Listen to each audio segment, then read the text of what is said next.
So I'm Andrew Holder. I am an associate professor at the Harvard GSD and actually on leave this term, teaching for just a year here at Penn.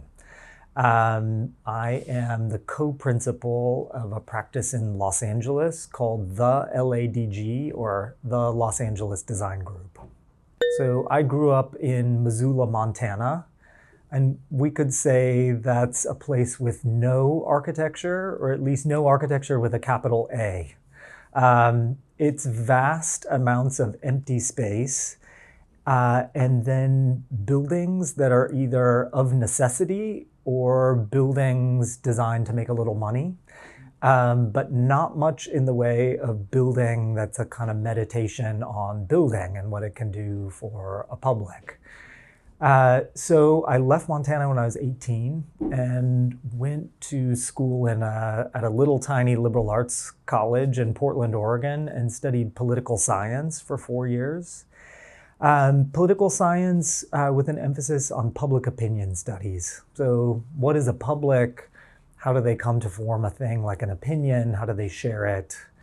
What's the kind of collective imagination that would allow a lot of people to think about the same thing at the same time? It was always my intention to go to law school. I had no real awareness of architecture. I had, in addition to studying political science, a lot of coursework in fine art, particularly sculpture and drawing. And after I'd finished my undergraduate degree, I took a couple of years off and I was just working, actually working in finance. And people would ask what I intended to do with degrees in political science and a kind of minor in studio art. And just as a kind of invention for social conversation, I would say, well, architecture is the very logical intersection of art and politics. So maybe I'll do that. And I repeated that story enough times that before I took the entrance examination for law school, before I took the LSAT, I decided to apply to graduate programs in architecture. And I had no idea what I was getting into other than this kind of conceptual model, like architecture equals art plus politics. And so my basket of schools for applications was just a random grab bag, like UCLA, Columbia, Rice, Harvard, just a random list. And I was fortunate enough to go to the open house at UCLA. Let's see, this would have been early 2002. And I was just utterly seduced by what I saw. So UCLA at that time, the chair was this woman, Sylvia Lavin, who's a kind of historian and theorist extraordinaire. She's incredible. But she had gathered together this incredible cast. So it was Sylvia, but she had also recruited her then new husband, Greg Lynn, a person who'd been, many people who'd been like fixtures of the Los Angeles architecture scene. So Tom Main, of course, was there. Neil Denari was there. Dagmar Richter, who had just recently arrived in Southern California, was there. A guy named Mark Mack was there, who's this Viennese architect who kind of did what the Viennese often do, which is move to Los Angeles, just like Rudolf Schindler. And the list just went on. Bob Somel was there, also on the history theory side, another historian and sort of scholar of urbanism, Dana Cuff. And that's only to list like the senior faculty. If you probe the ranks of the junior faculty, it's like everyone who had been young and interesting in Bernard Shume's like later days as dean at Columbia, if not everyone, maybe half of those people moved to Los Angeles. So, you step through the door in the auditorium as a prospective student, and the energy and sense of purpose was palpable. It was just clear, here's a group of people on a mission, and they see Los Angeles as the kind of fulcrum of new ideas happening in architecture in the early 2000s, that somehow the center of gravity had left the East Coast and it was now in the West. So I could sense that something important was happening. And then when I looked at the work for someone coming from outside of architecture, it was totally indecipherable. Like it was Greg Lynn's embryological, like things were just oozing and blobbing and like maps. And I didn't recognize any of it as buildings. And I found that terribly exciting as a kind of like youngster who's sort of like interested in counterculture, or maybe just like the posture of doing the alternative. This was just utterly seductive for me. So yeah, that was my really walking in the door on the first day of a reception for admitted students. That was the first time I had any contact with the discipline. And, you know, I've been on the train ever since. So I am the product, first and foremost, of a kind of equal parts, history theory and design. And on the history theory side, I would count both Sylvia Levin and Bob Somol as mentors. Anyone who's familiar with the output, the scholarly output of those two, knows that they're not in agreement on many, if not all, sort of like issues related to architectural theory. And so I have that kind of dual inheritance. Bob's interest in the projective, what's happening next, the kind of diagrammatic tools that architecture can use to sort of like face forward, let's say. Sylvia's interest always in contemplating the contemporary and examining its like deep historical roots. So she's, I suppose where both of them would meet is on the issue of the importance of the contemporary, but they're approaching it from just sort of like radically different postures. So 50% history theory, in that mix, 25% Bob, 25% Sylvia. Then on the design side, all of my faculty, with one exception, all of my faculty mentors, with one exception, were these characters who had studied at Columbia or had some contact with the Columbia faculty. Like they were coming to LA in part because Greg was there. And Greg had left the East Coast and come to Los Angeles, and many of them had either been his students or known about him at Columbia. And so these would be people like a guy named Jason Payne, or someone who just stepped down as the graduate chair at Pratt, David Erdman, and his then design partner, a woman named Marceline Gao. So heavy on the kind of digital progressive crew, with a lot of emphasis on techniques of making, like how the computer could like assist the kind of manual and hand scale project of construction. The one outlier, and I would still count them as real mentors, would be Mark Lee and Sharon Johnston. I never had Mark Lee as a studio faculty member, but I had Sharon, and both of them were in the building. And they would be formative in a very different way. And almost you could think of them, if you were searching for parallels in design to this history theory binary between Bob and Sylvia, you could think of Mark and Sharon as the kind of Bob side of things. Interested in shape, interested in the generic, interested in the diagram as a kind of tool for making architecture like easier to understand and easier to produce. You could think of the kind of digital crew as analogous to Sylvia's position, really coming at the issue of what is contemporary from I know they were working on very new things, but from a historical lineage that sort of begins with Peter Eisenman and then passes to Greg and then passes to that generation. So yeah, 50-50 design history, and within those, like 50-50 inheritances, really on opposite sides of a similar coin. Yeah, so this would be like leaping forward from, I don't know, I've been describing like the years 2002 through 2005. So then many things happened. I found a practice. I practiced for many years in LA. I continue to practice in LA. And eventually I end up at the Harvard GSD.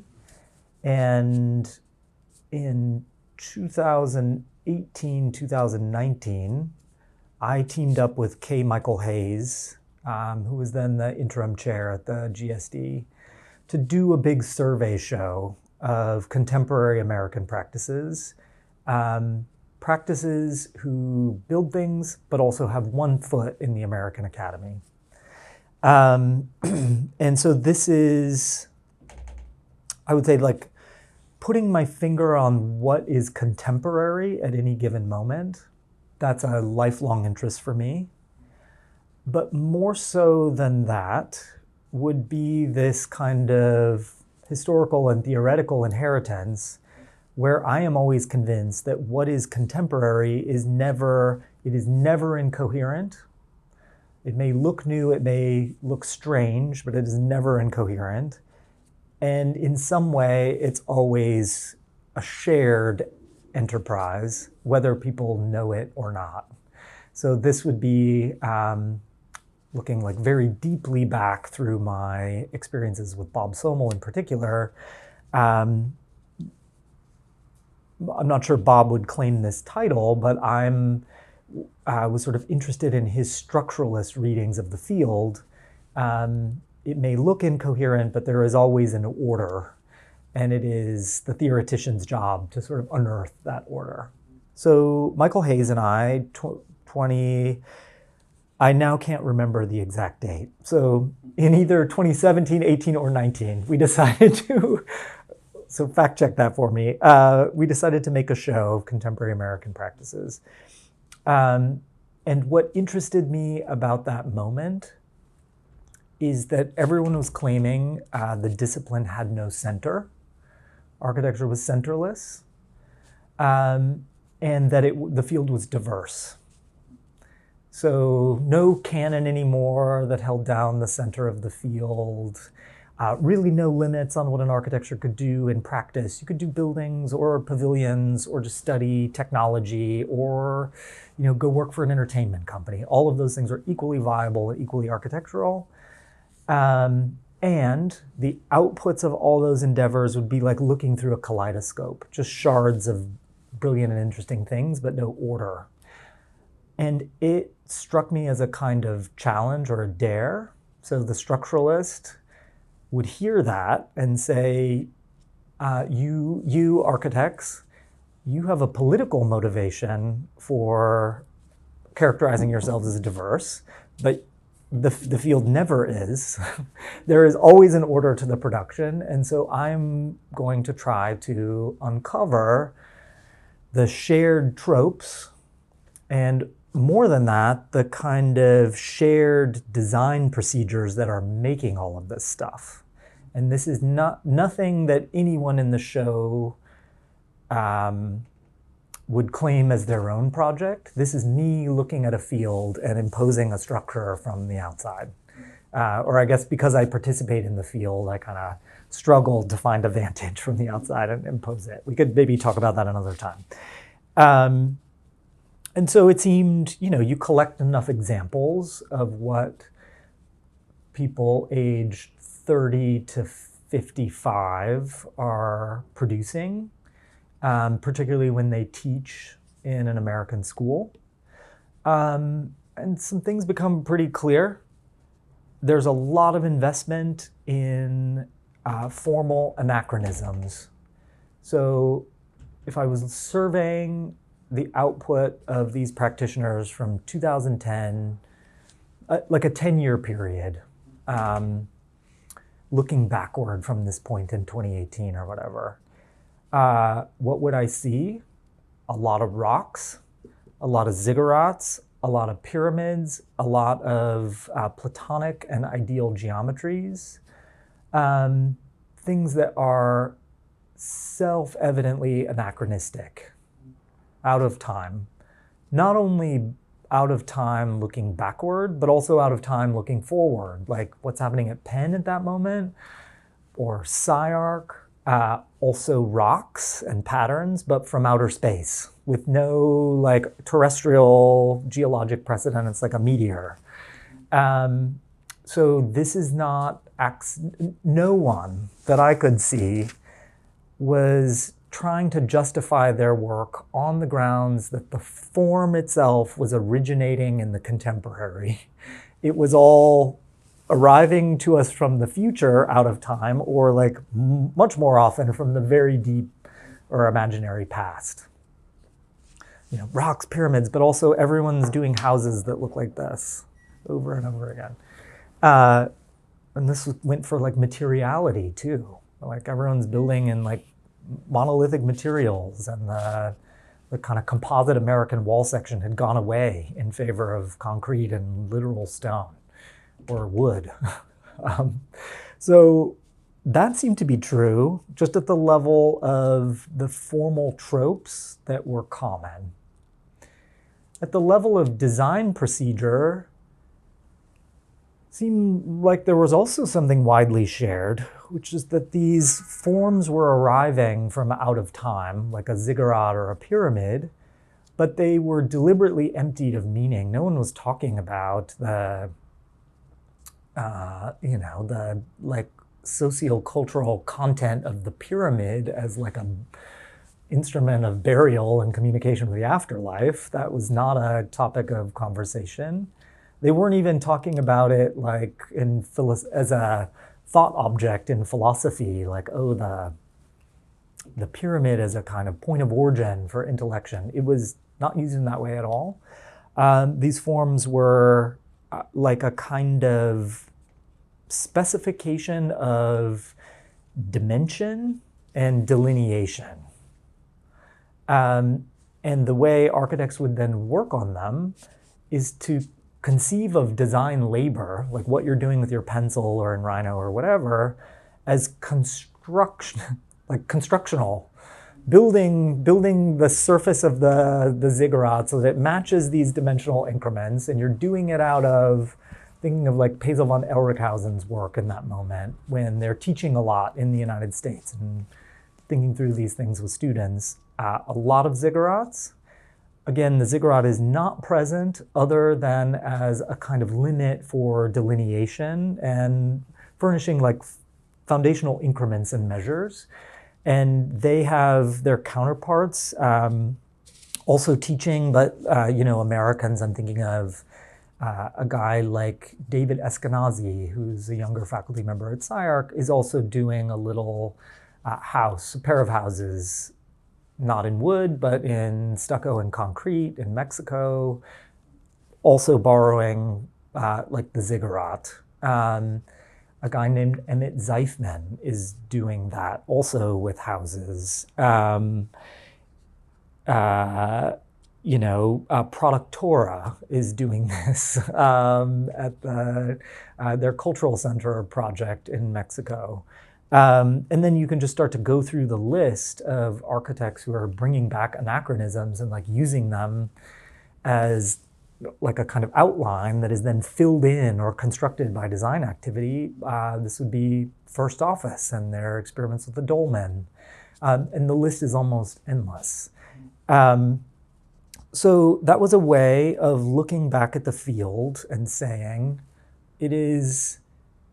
there's a political motivation pre-2020 for characterizing ourselves as diverse. That's nice, but I do not think it is the case. I think what we should do instead is try to like produce difference in what appears to be like quite consolidated and shared. And then Michael and I kind of developed this 4-part like structuralist order for like, well, how do you know the difference between these do you know the difference between a house and a rock? Like, in what way are those things in occupying separate and kind of exclusive categories where they would actually be like seeking a kind of difference or distance within this shared set of procedures. So that was the basis for a show called Inscriptions at Harvard.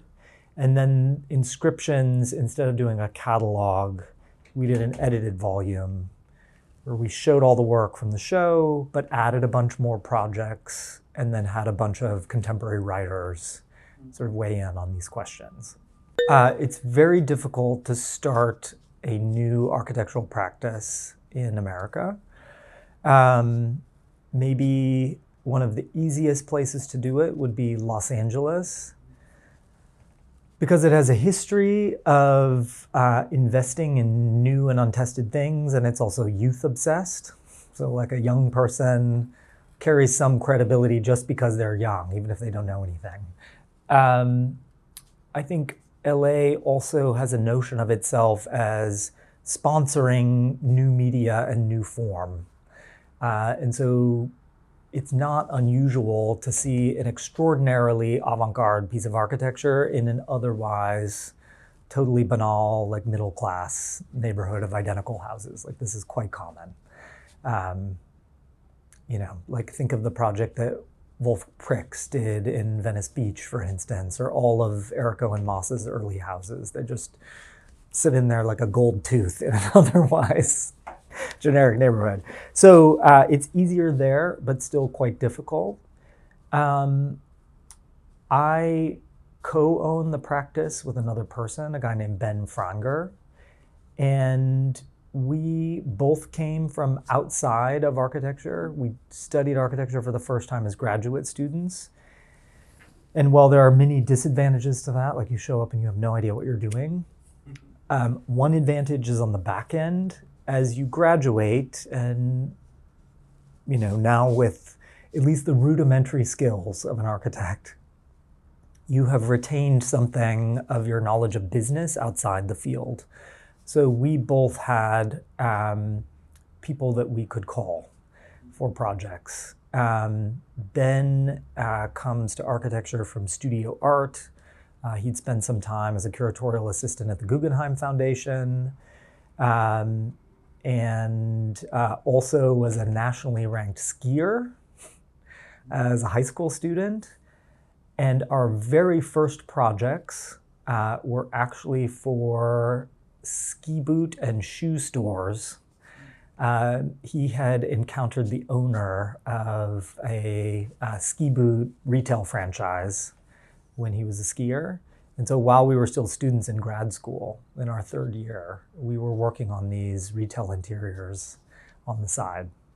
Not our best projects, but definitely, you know, a really earnest effort to serve the client and, you know, a way to formalize a practice and make it a real legal entity and a real business entity right from the very first day. I alluded to the time I'd spent between undergrad and grad school. I was working in finance, in tax credit syndication, in low-income housing. So there's a special vehicle in the United States that's tax-based to incentivize the construction of low-income rental housing.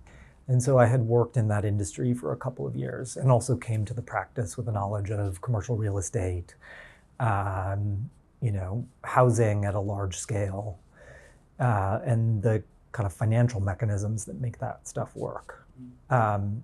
So not an easy thing for us to do to start a practice, but we understood how you would sell to these audiences and contribute to businesses outside of design.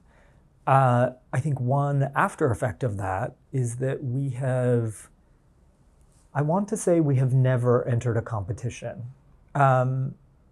Maybe one, but we always enter them, that one, we entered knowing that we wanted to explore an idea. It was not about trying to get work by giving design services away for free. So we have a very kind of pragmatic model about the financial side of architecture. And even our most aggressive projects are always for paying clients. So we have a theoretical interest and then a bunch of projects that sort of fall under that umbrella. And the theoretical interest really comes from that observation I made a bit ago about architects approaching design work and even strictly conceptual work as a project of construction. You're thinking manually, like how things come together, even when the subject matter is very abstract. There's a lot of that. And we would count ourselves absolutely among a group thinking in that way. I would replace the word construction with assembly.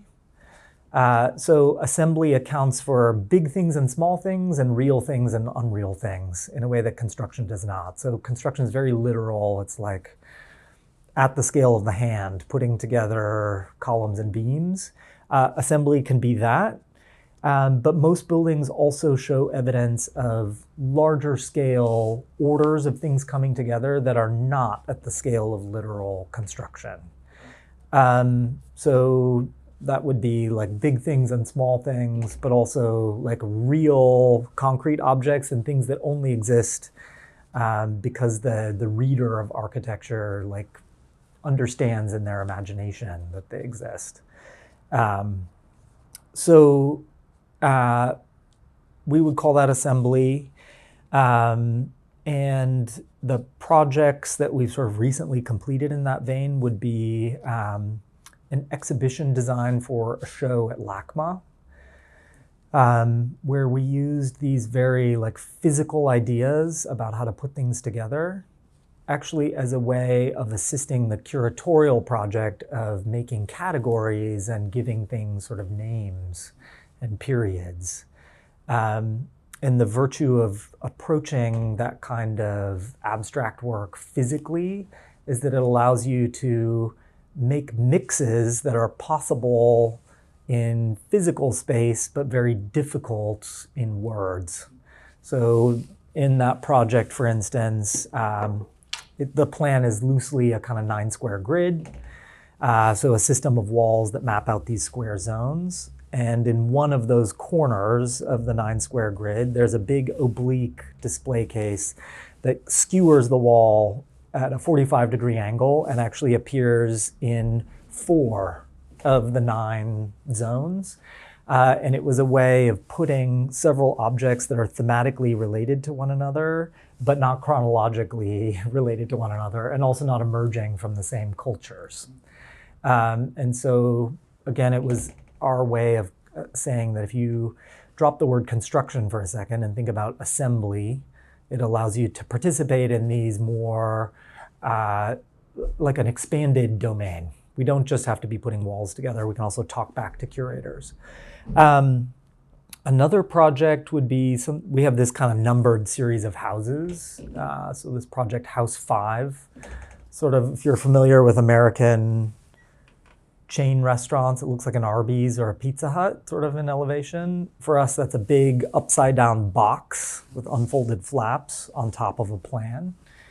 The box is one of those things that it's not real from the point of view of the people who built it with 2x4s. The 2x4 is real, but the box is real from the point of view of the couple who lives there, but also from the point of view of people who see it from the street.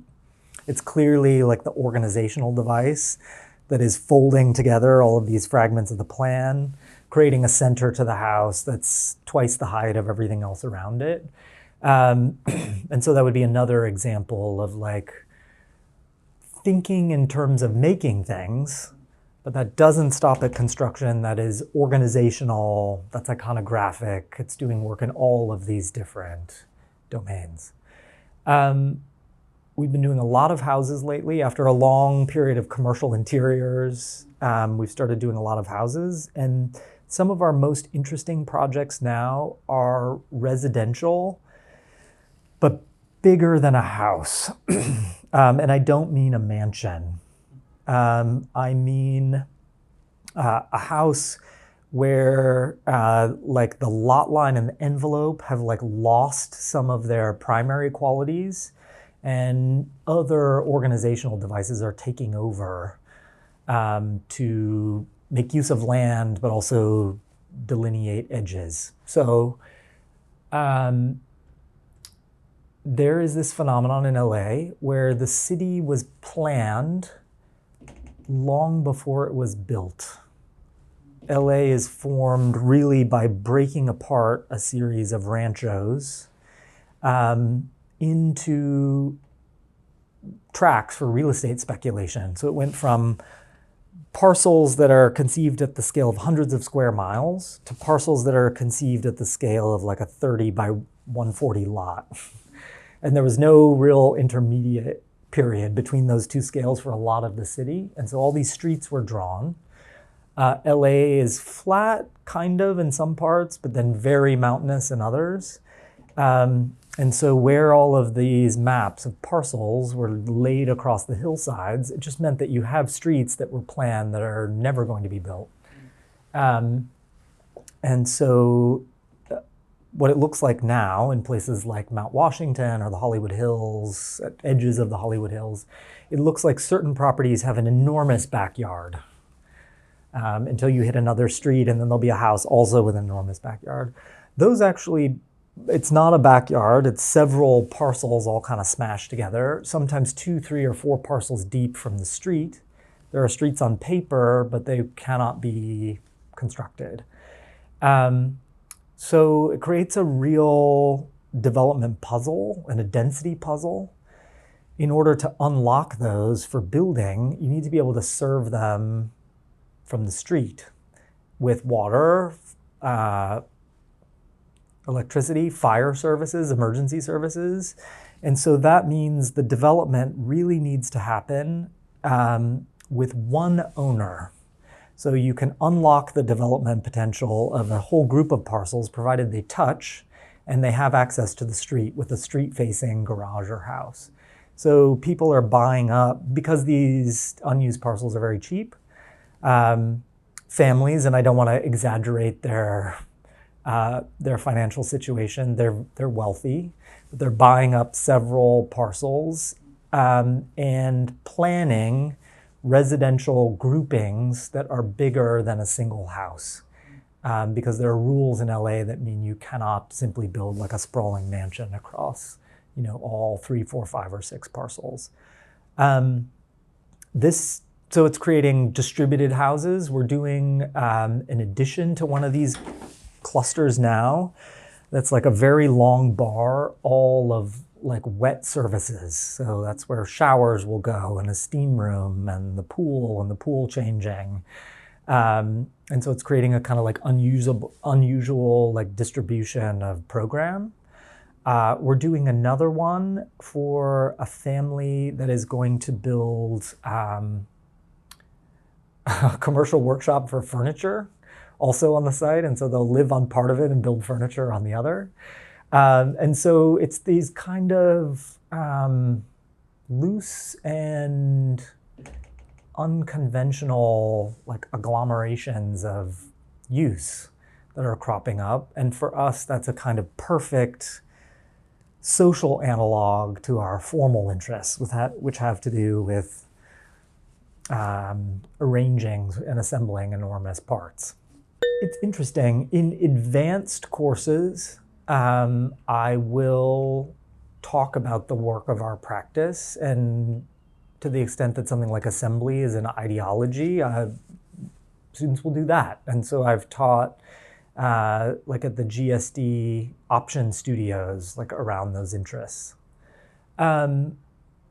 I take a very different attitude when it comes to like foundational class, like introductory studios in architecture. Maybe this is because I was coming from outside the discipline, but I don't see those courses as the correct moment to like insert a strong authorial hand. I'm in search of things that I can teach that are like transferable into other ideologies. So the most I would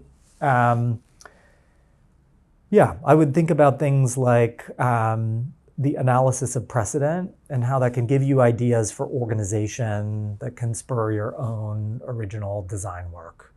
Just sort of, I guess in a way, trying to rebuild certain notions of a core to a curriculum that everyone is so fond of saying is like gone or centerless. Yeah, I mean, for us, maybe there's a couple of things. So Los Angeles just suffered um, a horrific series of wildfires. This happens, a smaller scale version of this happens almost every year. And this is the second major series of fires in 5 years. And so we're looking forward to trying to be a participant as like in a considered process of rebuilding. Because it's sort of terrifying to be like right at an urban edge that is burning with that degree of consistency. In terms of the larger situation in the United States right now as it goes with architecture, I wouldn't say I'm looking forward to this, but I would say almost all of the architectural certainties that I have come to know seem to be in question. So the idea that difference is the primary goal of design, I think that is suspended. I don't know that that's true. And I think that is, that privileging of difference in design is under threat from both the right and the left. I think architecture's relation to the university is newly in doubt. Where we occupy this very precarious position between the sciences and kind of hard research and then the fine arts. And both sides seem to be newly up for debate in terms of whether they're going to be like a valuable part of American education or a common part of American education, at least in terms of its federal funding. So yeah, I don't know, like, what am I really looking forward to? I love the work of our practice. This is a terrifying time to be an architect in the United States, and particularly one who like depends on the academy for money, but also for the things that keep me going intellectually. All of that seems very uncertain.